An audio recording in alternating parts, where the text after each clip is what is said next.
সুপ্রতাদের পরীক্ষার কেন্দ্র পড়েছে কলেজ থেকে কিছুটা দূরে ভিন্ন কলেজে। দূরত্ব আনুমানিক আধা ঘন্টা হবে হয়তো। তবু অসংখ্য ছাত্রছাত্রীদের ভিড় হবে, কে আগে যাবে, কোথায় সিট পড়ছে সেই নিয়ে তুমুল দুশ্চিন্তা।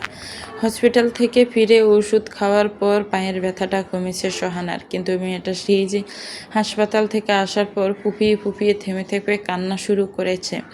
প্রেম বিরহে বোন নামক বেস্ট ফ্রেন্ডের অনুপস্থিতিতে মেয়েটার বুক ফেটে চৌচির। ক্ষণে ক্ষণে হাসপাতালে সেই চোখ দুটোর কথা মনে করে কাঁদছে, চোখ দুটো ফুলে আছে। সকলে ভাবছে হয়তো ব্যথায় কাঁদছে, কিন্তু কেউ তো আর মনের গোপন বিরহে জানে না।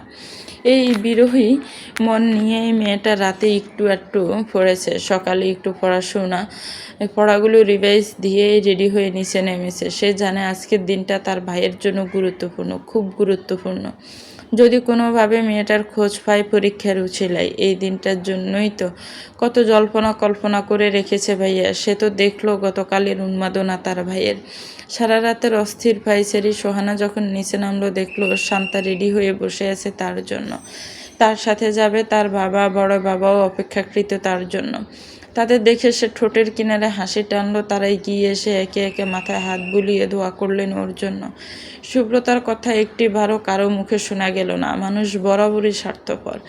যখন সে নিজের দিকটা প্রাধান্য দেয়, একটু পর গাড়ি বের হয়ে গেল। দুবন সহ ওদের বাবা মেহেরা দাস সকাল থেকে বাসায় অনুপস্থিত। জানা কথা কোথায় আছে, ওদের সাবধানে আসতে বলে সে আগেই বিদায় নিয়েছে। 10টায় পরীক্ষা শুরু। কলেজের 4তলা ভবনে সিট পড়েছে সোহানাদের। মেয়েরা এসেই ওদের সকল সিট বের করেছে। সুব্রতা সোহানার পাশাপাশি রেজিস্ট্রেশন নাম্বার ছিল, কিন্তু দুর্ভাগ্যের বিষয় হচ্ছে সেই সিটটি খালি। কোথাও সেই নাম্বারের সিট পাওয়া যায়নি। পুরো কলেজ লোক দিয়ে তন্ন তন্ন করে ফেলেও কোথাও সেই সিটের হদিস পায়নি সে। এতদিনের প্ল্যান পরিকল্পনা সব একে একে চোখের সামনে ইউজলেস হতে দেখে মেহেরাদের পাগল প্রায়ের মতো অবস্থা। গাড়ের রক কটমট করছে, ক্রোধান্বিত চোয়াল হয়ে আছে ইস্পাত কঠিন, চোখ দুটো হয়ে আছে অস্বাভাবিক লাল। একে এক লোকদের সাথে যোগাযোগ করছে, হুঙ্কার ছাড়ছে। ওর বন্ধু কায়েসের সাথে কথা বলে কলেজের গেটে ডিউটিরত পুলিশদের নজরদারিতে রাখতে বলেছে। বলিষ্ঠ হাড় দুটো থরথর করে কাঁপছে মাত্রাতিরিক্ত প্রেসারে। সোহানার কেন্দ্রে এসে নামতে আলতাফ তালুকদার মেয়ের মাথায় হাত বুলিয়ে দিয়ে কিছু পরামর্শ দিয়ে বিদায় দিয়েছেন। শান্তা সোহানা দাঁড়িয়ে সামনে। এগুলো আগে কোথা থেকে যেন আলাদা এসেছে, ওদের দিকেই এগিয়ে আসছে। শান্তা কিছুটা অস্বস্তিতে পড়ল। আর সোহানা পুরোপুরি মূর্তি বনে গিয়েছে। আদনান এগিয়ে এসে শান্তার উদ্দেশ্যে জিজ্ঞেস করলো, হাত ভালো হয়েছে? শান্তা মাথা নাড়িয়ে সম্মতি জানালো। সোহানার এখান থেকে ছুটে কোথাও পালিয়ে যেতে মন চাইল। বিষাদময় অনুভূতির ফলোচ্ছ্বাসে সম্পূর্ণ মুখশ্রী রক্তবর্ণ ধারণ করেছে। চোখের নোনা পানি এড়াতে হাতের ফাইলটা অযথায় সেটা চেক করা শুরু করলো। আদনান সোহানার দিকে তাকালো। সব ফেলে মেয়েটার জন্যই এখানে এসেছে। কেন এসেছে তাও জানা, শুধু মনে হলো তার বিশাল কোনো দায়িত্ব রয়েছে। মেয়েটাকে পরীক্ষার আগে একটু চিয়ার আপ করার দায়িত্বের ভারে মেহেরাদের অনুপস্থিতিতে মেয়েটার সাথে আগের মতো ততক্ষণ ছুটি হয়নি, কথা কাটাকাটি হয়নি। মনে হয় এতে যেন দূরত্ব বেড়েছে অনেকটা। মেয়েটার চোখে সে মূল্যহীন। তবুও হেসে জিজ্ঞেস করলো, কী ব্যাপার পড়াচ্ছ? পরীক্ষার প্রিপারেশন কেমন পড়েছ, নাকি এখনও পড়া চুরি করে এসেছো? দেখো, নকল টকল করো না কিন্তু, ধরতে পারলে আমাদের মান সম্মান ডুবাবে। সোহানা টুপ করে এক চোখের জল গড়িয়ে পড়ল। চারদিকে স্টুডেন্ট, অভিভাবকদের ভিড়। তৎক্ষণাৎ ঘুরে দাঁড়িয়ে চোখের জল আড়াল করলো মেয়েটা। মাথা নিচু করে দৃষ্টি ফাইলের দিকে রেখে জানালো, ডুববে না। বীরের হট্টগোল, ওর কান্না মিশ্রিত কণ্ঠ, ওরা কেউ বুঝল না। একটু পরে সামান্তা আশিক এসে সোহানার সাথে দাঁড়ালো। ওদের অভিভাবক এসেছে। সোহানার পায়ের অবস্থা কথা জানে তারা। চারিদিকে শব্দে সামান্তা কিছুটা গলা উঁচিয়ে জিজ্ঞেস করলো, পায়ের কী অবস্থা? এখন দাঁড়িয়ে থাকতে অসুবিধা হচ্ছে? উপরে যেতে পারবি তো? আদনানের টনক নড়ল। এতক্ষণ খেয়াল করেনি সে। এখন খেয়াল করে দেখলো মেয়েটা এক পা কিছুটা আলগা করে দাঁড়িয়ে। পায়ের জুতোটা কেমন করে যেন পড়া। তৎক্ষণাৎ এগিয়ে এসে ভালো করে দেখে হতবুদ্ধির ন্যায় হয়ে গেল। পাটার কী অবস্থা? অস্থির চিত্তে জিজ্ঞেস করলো, এটা কি হয়েছে? কবে হলো? কিভাবে হলো? সোহানার গলা ধরে আসছে যেন ডোক স্বল্প বহু কাষ্টে। অভিমানী চোখ দুটো আর উঠায়নি মেয়েটা। তার এ অভিমান নিছকই ছেলে মানুষই, বৃথা, মূল্যহীন। সামান্তার হাত ধরে বলল, কিছু হয়নি, এই তো অল্প। তারপর শান্তার উদ্দেশ্যে বলল, আমি চলে যাই আপু, দেখি যেতে যেতে ভাইয়াকে দেখি কিনে আসছি। মেয়েটার এক দণ্ড দাঁড়ালো না, ছোট ছোট পা ফেলে স্থান ত্যাগ করলো ওদের সাথে। যেতে যেতে ওরাও পরীক্ষার জন্য দোয়াছে গেল শান্তা আর আদনান থেকে। আদনান তখনও হতভম্ব, তার ভিতরটা শিউরে উঠছে। আহামরি ক্ষত যে তা না, কিন্তু মেয়েটার এতটুকু কষ্ট, এই বিষয়টাই তার ভিতরে তোলফাড় করছে। শান্তাকে অস্থির চিত্তে জিজ্ঞেস করলো, কখন হলো এটা? আমি একটু জানলাম না। এতটা কেয়ারলেস মেয়েটা। আপনারা যেদিন আসলেন না, ওই যে হাত কেটে গেল আমার, তখনই ওর পাও পুড়ে গিয়েছিল গরম চাতে। আমরা কেউ জানতাম না, জানেন? মেয়েটা কাউকে জানায়নি। গতকাল সকালে জেনেছি। ও তখন জ্বরে বেহুঁশ ছিল। তারপর বাইয়েই তো নিয়ে গিয়ে ডক্টর দেখিয়ে আনলো। আদনান কপালে আঙ্গুল ঘষল। হৃদযন্ত্রের কার্যক্রম বেগতিক। নিজেকে নিজে বলল, আমি থাকতে হয়েছে, আমি জানলাম না, একটু দেখলামও না। মেয়েটা এত কষ্ট পেল, কতটা গুরুত্বহীন আমি। এখনো একটু প্রয়োজন মনে করলো না আমায় বলার? অথচ আমি মেয়েটাকে নিয়ে কত কিছু ভেবে বসেছি, কতটা মূল্যহীন আমি।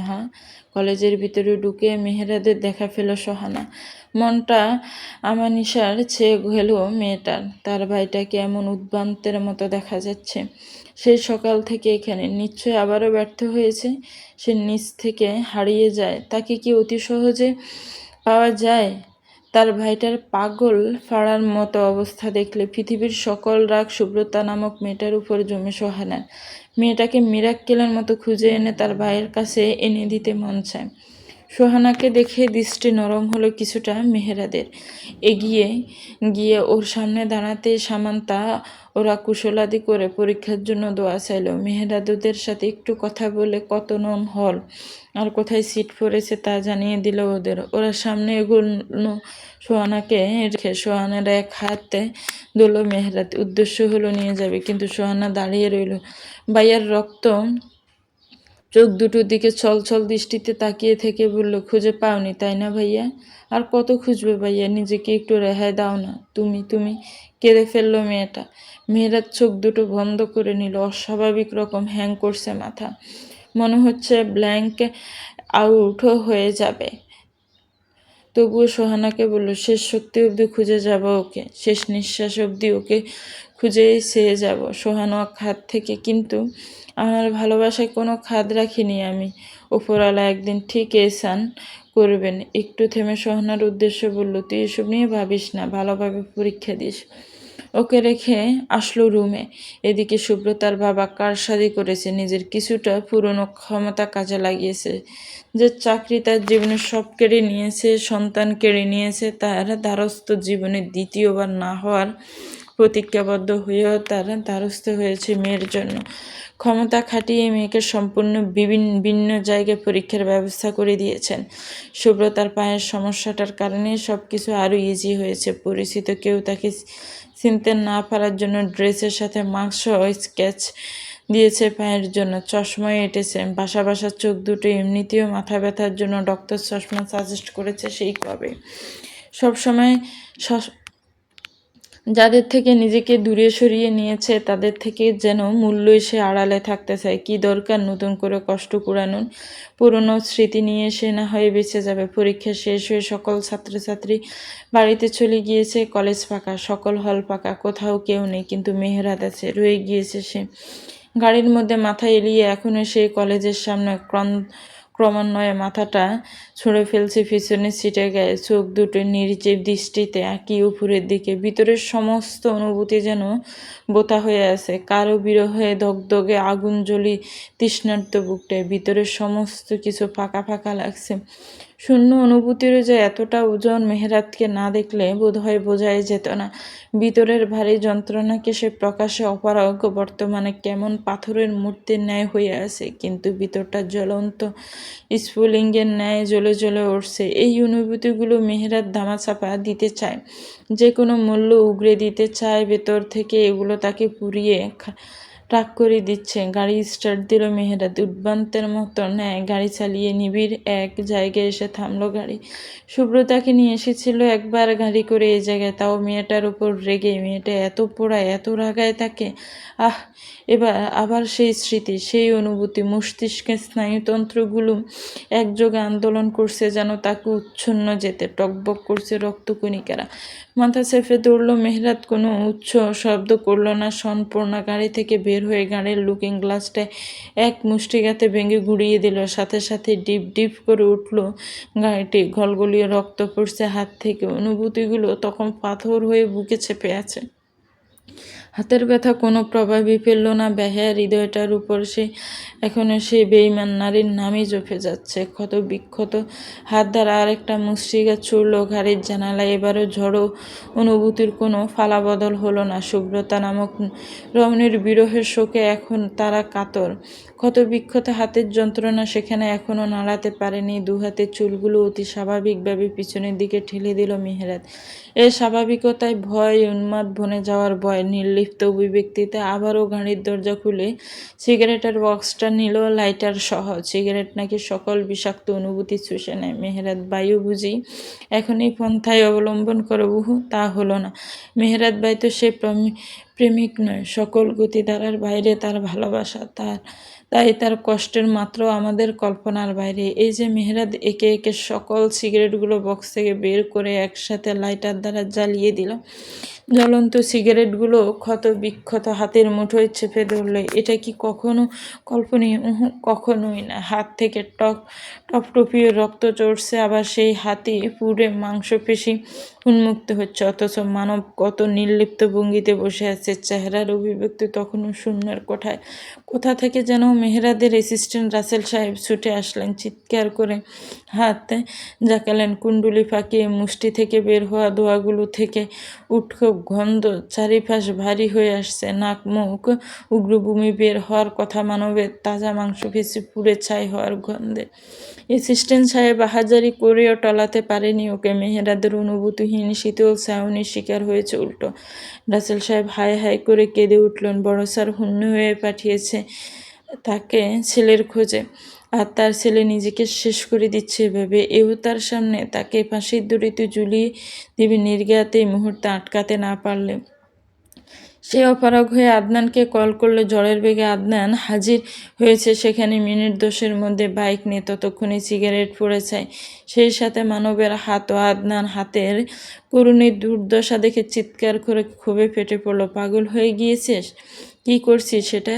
এভাবে তিলে তিলে নিজেকে শেষ না করে একেবারে মরে যায়, এটাকে কেউ বাঁচা বলে? ফিরে এসেছিলি কেন? কেন এসেছিলি? একবার মৃত্যু যন্ত্রণা থেকে আবার সেই যন্ত্রণা ফিরছিস কেন? একেবারে গ্রহণ করে নিতে। মেহেরাত তাকালো বড্ড নির্লিপ্ত চোখে। পুড়ে যাওয়া হাতের দিকে তাকিয়ে রইল কিয়ৎক্ষণ। তারপর আদনানের দিকে তাকিয়ে অনুভূতিহীন কণ্ঠে শুধালো, এটা কি বেশি পুড়েছে? তেমন কিছুই তো মনে হচ্ছে না। আদনান চেঁচিয়ে উঠলে, বেশি পুড়েনি? ঝলসে গিয়েছে পুরো হাত, তাকানো যাচ্ছে না। কি করেছি সেটা?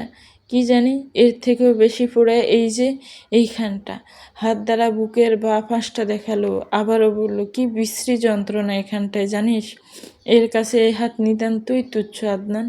ইমেজিন আমি ঠিক কীভাবে বেঁচে আছি। অ্যাক্সিডেন্টের যন্ত্রণা আমার মনে নেই আদনান। কত সব মেডিসিন ছিল তা কমানোর।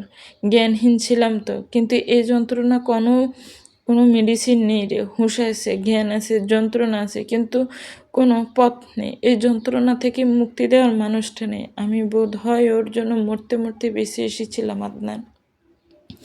তা না হলে ও ব্যতীত মৃত্যু এখন আমার কাছে খুব কাছে কিছুই মনে হয়, আপন আপন মনে হয়। আদনান সহ্য করতে পারল না, নিজেই কেঁদে ফেলল। বন্ধুরে ভঙ্গুর কণ্ঠ শুনে কোনো সান্ত্বনা বাণী আওড়াতে পারল না। এর আগে ফের ধ্বনিত হলো অভিমানী কণ্ঠ, আমার এখনো মনে পড়ে অ্যাক্সিডেন্টের সময়কার কথা। ও আমায় ছেড়ে যেতে চায়নি, জোর করে থেকে গিয়েছিল আমার বাহু আঁকড়ে। কত ঠেলে সরাতে চেয়েছি, গাড়ি থেকে নামিয়ে দিতে চেয়েছি, তবুও চায়নি। সেই মেয়েটা কীভাবে আমার দুর্দিনে ফেলে চলে গিয়েছে। আমার বিশ্বাস করতে খুব কষ্ট হয় রে। এখানটা দ্বিখণ্ডিত হয়ে যায়, অবিশ্বাস্য থেকে যায়। আমি এখনো স্বপ্নে বনি এসব নিয়ে মিথ্যে। ওকে পেলে ও ক্ষমা চেয়ে নিবে আমার কাছে। আমি সেই আগেকার মতো ওকে রাগ টাগ দেখিয়ে বুকে আগলে নিব আবার, কিন্তু ও বারবার আমায় ব্যঙ্গে দিচ্ছে, ফুঁড়িয়ে মারছে। ও কীভাবে পারলো নিজেকে এতটা আড়াল করে নিতে আমার থেকে? আমি বেঁচে আছি নাকি মরে গিয়েছি ও বোধহয় সেটাও জানতে কারো কার সাথে যোগাযোগ করে। মানুষ কতটা বেইমান হয়। দুপাশে অনবরত মাথা নাড়ল মেহেরাত।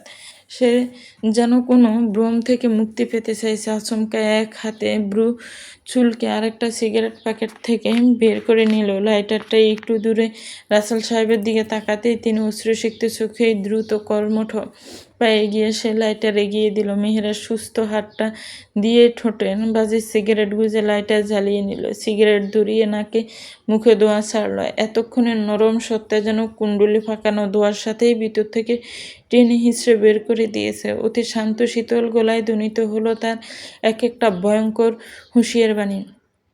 ও যদি বেঁচে থাকে, আমি মেহেরাদ ওকে পাতাল থেকেও খুঁজে বের করব। সেটা আজ না হোক কাল করবো। And then guess what? আমি যতটা রাস্তার কুকুরের মতো ঘুরছি, ওকে এর চাইতে বেশি ঘুরাবে। একবার না, 1000বার ভাঙবো, 1000বার গড়বো। এই আমি যতটা পুড়েছি, এর চাইতে বেশি পোড়াবে। এত সাধু পুরুষ আমি নই যে প্রতিবার গলে গলে পড়বো। আর ভালোবাসা, এটা ডাবল আদায় করে নিব। ভালো হলে মাথায় করে রাখবো, না হয় বন্দি করে রাখবো।